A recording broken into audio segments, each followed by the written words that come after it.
Let's talk Utah Jazz here on the Monty Show. This has been a constant topic of conversation. The Jazz had won 11 straight. They had done that recently without Donovan Mitchell, who's been in the concussion protocol. That all came to an end last night against the Denver Nuggets, and it happened in impressively ugly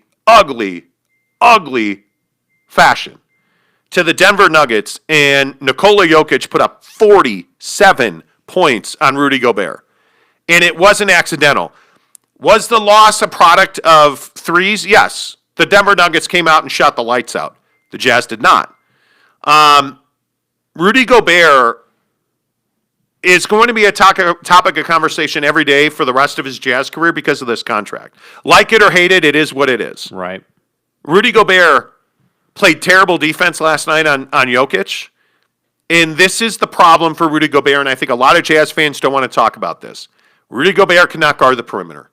And when you have a guy like Nikola Jokic, who is a three-point shooter, who just happens to be a 7-footer that plays center and has a mid-range and has a three-game, Rudy Gobert gave him 2 feet at the three-point line, and he killed him for it. And, I mean, it was one of those things where Gobert was so far out of his game, he shot an air ball on a layup. On a ball he should have dunked, like he shot an air ball, which I just don't understand it. And his play, I think, is going to determine where the Jazz go and where they don't go. And I think he is, with that contract, I'm telling you, he is as important to this team offensively as Donovan Mitchell is. Mm-hmm. And it's a real concern because, Jake, I look at the Denver Nuggets, and I think the Denver Nuggets are a better team than the Jazz right now. Yeah, I think the simple way to put it is the Denver Nuggets have more ways to win than the Utah Jazz do. If they want to play through Jokic, they can do that. If they want to play through Jamal Murray, they can do that. If they want to play a team brand of basketball where they're not playing through anybody, they're just trying to move the ball around and get the defense to move, they can do that as well. When I look at the Jazz, yes, certainly they can move the ball around. They've shown us that they have great ball movement in their offense. But I don't think that you can offensively play through Rudy Gobert the way you can play through Nikola Jokic, number one. Number two, the problem for Utah is I also don't think you can consistently play through Donovan Mitchell because the defenses work so hard against him. They will double team him. They will take him away because they know there's not another option that can hurt them consistently. And so that's why I say, yeah, I would agree with you. I think the Denver Nuggets are a problem. I think they are a better team. They may not have a better record right now, but I do think they're a more talented team, no doubt. Well, when you have a situation where Donovan Mitchell only scores 13 points, this is not the Lakers who have AD to balance LeBron and vice versa, right? This is not the LA Clippers who have, Paul George and Kawhi Leonard. Mm-hmm. I mean, you just don't have the ability to have Donovan Mitchell last night score 13 points. You give up 128 and you think that's a formula to win because it's not. Yeah. And with all due respect, Royce O'Neal was 4 for 4 from 3 last night. Meaningless. Yeah. Because unless you get a big performance out of Donovan Mitchell against the Nuggets, you're not going to win. He is not, and this is something else that I think is a really interesting talking point on the Jazz. Look at what Dame did to the Bulls the other night. Is Donovan Mitchell capable of doing that? Well, he's capable. He's capable of doing that. Sure, but he's never going to be in that position. But right now he's not. Yeah. Because I just don't think that they're consistent enough, and I think the Utah Jazz live and die on the 3-ball. And when you play the Nuggets and you're this great shooting 3 team in the Jazz, number 1 in the NBA, well, what happens when the Nuggets shoot 60% from 3? And they play great defense on the perimeter. You're going to lose. Yep. That's what happens. And that's why I said last week, and I feel like I got some flack from the folks who listen. Like, people were not happy that I said that the Jazz were this was just a streak that they were on, that this is not who they are, because it's not who they are. Like, and I truly believe that. I don't believe that the Jazz are the number 1 team in the Western Conference. I believe that they're like the 3rd or 4th team in the Western Conference because the Clippers are a better team, the Lakers are the best team in the West, and then you have the Nuggets who, depending on how they play, are a better team than you. Last night, they were a better team than you. In a 7-game series, they're probably a better team than you 4 times, which means they win the series, in my opinion. Is Rudy Gobert an all-star? Because I think this is also a conversation. Man, that's really difficult. Like, I want to say yes because He is one of the fact is he's one of the best big men we have in the league. The problem is that his skill set and the way he goes about playing the game is painful. Yes. Like he's just a rebound cleanup guy who that's all he does, and he sets a lot of screens. Do they play tonight? Do you know when they play? Like, is it tomorrow or is it tonight? One of the two. Whenever they play again, the next time you watch a Jazz basketball game, don't watch the other players on the floor. Just watch Rudy Gobert. Watch how he plays the game. Watch what he's trying to do. And I guarantee you what you will see is he's going to run down. He'll start in the middle of the paint on offense. He's going to come up to the free throw line. And he's going to set a pick. He's going to set another pick, and then he's going to go to the basket, and they're going to shoot a three. They make that three, they win the game. If they lose that three, if they miss that three, they hope that he cleans it up. And if he doesn't, we're going down on defense. That's what they do. And that's the frustrating part. So I don't think he's an all-star. No. Yeah, they play tomorrow night, Tuesday, against the Pistons at Vivint Arena. Vivint Smart Home Arena, excuse me. I think the issue for Rudy Gobert is that he is not popular outside of Salt Lake, number one. And he doesn't score points. And the All-Star game is a sex appeal kind of thing. Yes. Where Donovan Mitchell's an All-Star, there's no doubt about that. Right. Rudy Gobert's not. And I think Rudy Gobert gets exposed against mobile big men. Yep. And I think it's why the elite centers in this league are not Rudy Gobert now. And I was, again, happy to say I was a Gobert apologist for a while, but his offensive game is not improved. Mm-hmm. It is why I don't believe that Giannis is the NBA's most valuable player. Right. Because he can't shoot.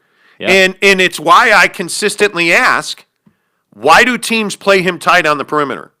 I will never understand that. There are games where he knocks it down, but for the most part, he doesn't knock it down. And I think for Giannis, there's no doubt he's working on his shot. I mean, there is no doubt that he is. And he may be working on it, and he needs to work on it. Yeah. He absolutely needs to work on it. But you cannot, and again, I'm happy to fall on my sword for this. You cannot tell me that a guy who can't shoot a mid-range, that the only thing he can do is lay up or dunk, is an MVP. Yeah. He's not. And I look at LeBron, I look at Anthony Davis, and I make the same argument for those two guys. One of those two should be MVP every year until they're not, because without the other, they're not winning a championship. Period. And End of story. Do you feel like that hurts guys like Kevin Durant who play with Harden and Kyrie, like players who play with two other stars? Oh, there's no doubt. Because I think with the AD LeBron thing, it's a different dynamic than when you have three. But how do the Bucks losing to the Charlotte Hornets the other night, which is insane to me. how does that not hurt Giannis? Yeah, I don't know. Because nobody will talk about it. Yeah. Because he and with all due respect to Giannis and Bucks fans, he is this darling, and I have yet to figure this out. Giannis Antetokounmpo is bulletproof in this league. The guy's an embarrassment as a mid-range player. Like, he routinely shoots air balls on free throws and three-pointers. Yeah, all the time. How? All the time. And then you want to call this guy an MVP. And that's why I said he's like something created, because he's not an offensive force in half-court offense. Yeah, the reason, and I don't say this as an argument, because I completely agree with you. I don't think it should be the MVP, but I think the reason that it gets so much run in the MVP conversation is because of the plays that he does make. So if you think about guys like, and again, I'm not comparing him to these guys, but just for the sake of the conversation, think about the way guys like Michael and Kobe and those type of players played the game. They were not transition players for the most part. Like, yeah, they can make the highlight dunk in transition.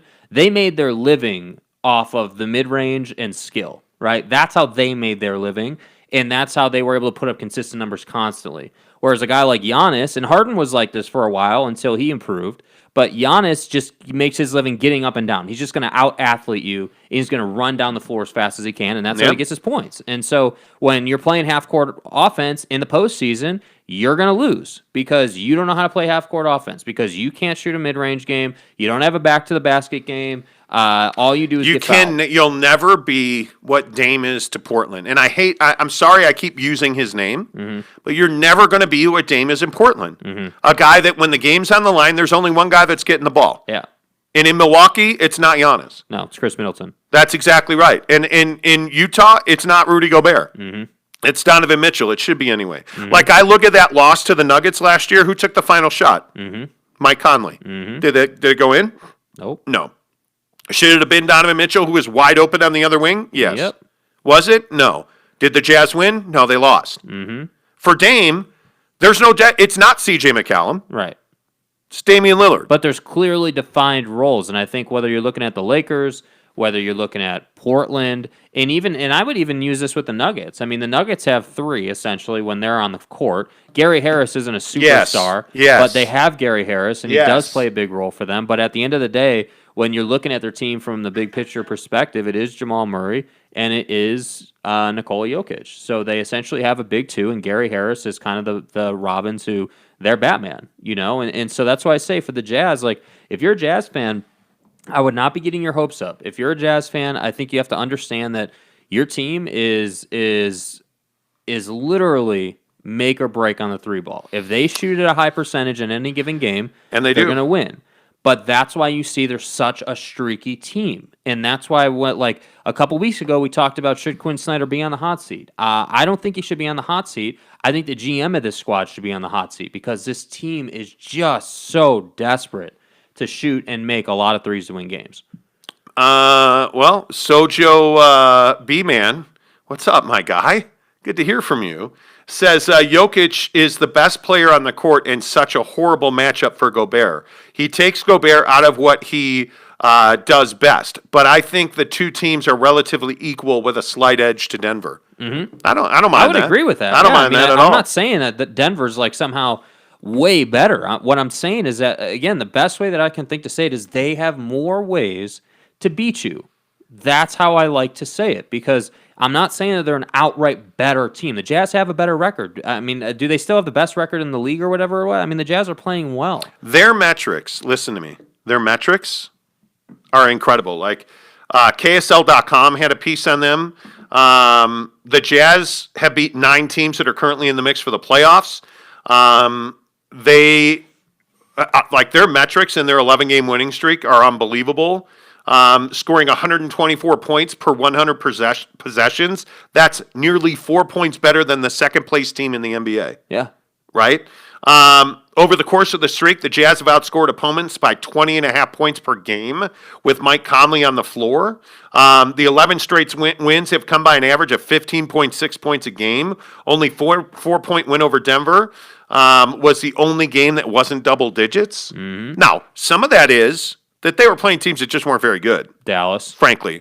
Yeah, Dallas is not a playoff team. No. And if you want to talk about bust, they need to move on from Porzingis because they just haven't been able to get him going again. But the Jazz are playing elite basketball. Let's not couch that. Yeah. They're playing elite basketball. Yeah. They're not an elite basketball team. And that's a significant difference. They do this every year. Yep. And I'm not trying to be a hater, because I'm not. The Jazz do this every year. They go on one of these runs where they win a bunch of games, and then they just kind of cruise control. Yep. And it feels like Donovan Mitchell isn't going to let that happen this year. The Piston game tomorrow night is a huge game. Yeah. They need to come out and win that game by 20, because Pistons aren't very good. Right. Yeah. It's a Will game they? they should win. Will they? I don't know. We'll see. But my whole point on this is, the Jazz are a good basketball team. They're not as good as this winning streak, and they're not as good as their numbers. And I don't believe they're going to continue to shoot this well. I would agree. I don't. I mean, what was Bogdanovich last night was 5 for 10 from 3, or whatever. Like O'Neal was 4 of 4. Yeah, you're counting on Royce O'Neal. Like that's what I'm saying. Like the way they go about winning games is just not reliable. That's the issue. I mean, you're winning games by shooting upwards of 55% from 3. That's not going to continue in the NBA. Yeah, I agree. Make sure you smash that subscribe button on YouTube. This is our final week on Periscope. I'll just keep saying that. This is our final week on Periscope. Make sure you find us at themontyshow.com. That'll take you right to our YouTube page. Just go ahead and smash the subscribe button. We are here every day right around 6 a.m., so make sure that you smash that. A lot of comments coming in on the Jazz. I got to tell you, our Jazz content on YouTube People love it, dude. is by far the most viewed. And I'm an NBA guy, so I love it. It's awesome. Yeah, I love talking Jazz, without question. What I find so interesting is that people really get into that. Mm-hmm. And they're passionate about Rudy Gobert and Donovan Mitchell, as you should be if you're a Jazz fan. I get it. Yeah, I get it. TheMontyShow.com. Hit the subscribe button on YouTube. You're good to go.